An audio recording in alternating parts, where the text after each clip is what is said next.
We assess President Putin is preparing for a prolonged conflict in Ukraine, during which he still intends to achieve goals beyond the Donbass.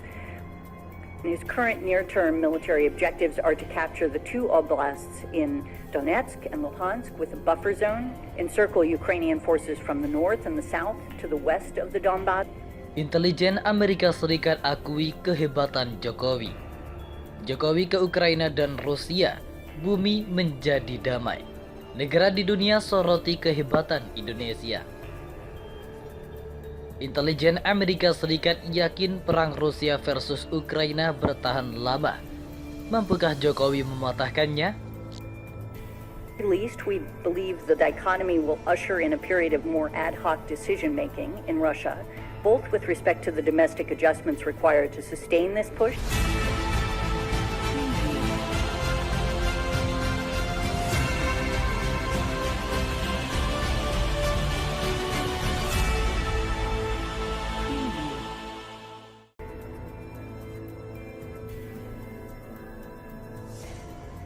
Dikutip dari gelora.com, Presiden Joko Widodo telah muncul sebagai sosok yang diharapkan mampu menghadirkan perdamaian antara Rusia dan Ukraina.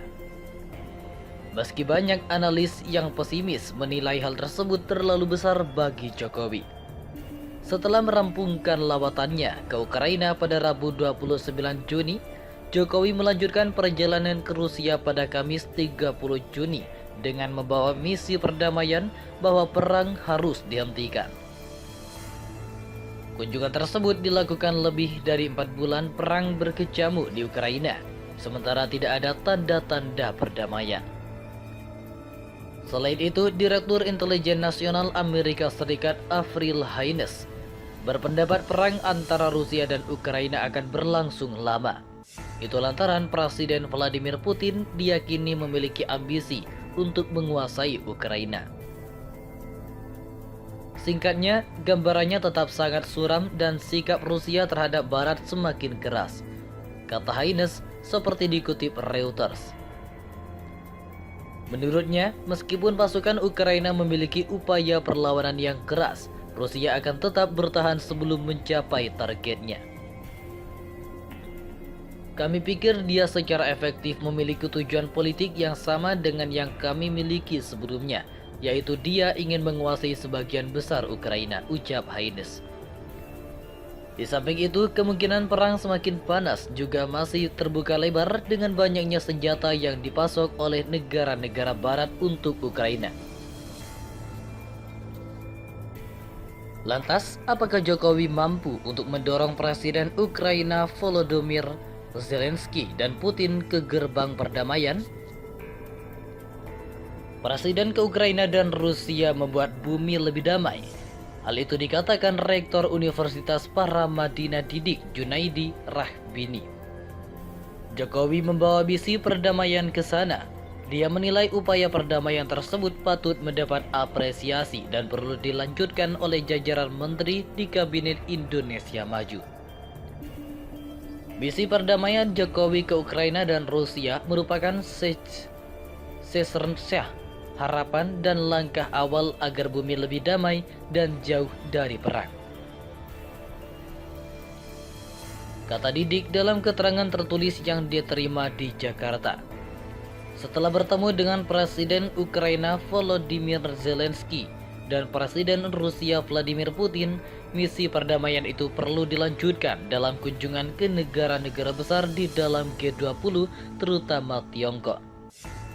Politikus Partai Amanat Nasional atau PAN itu juga mengatakan posisi kepemimpinan Indonesia dalam G20 memiliki nilai strategis dan menguntungkan bagi Jokowi dan Indonesia untuk berperan dalam mewujudkan dan menjaga perdamaian dunia.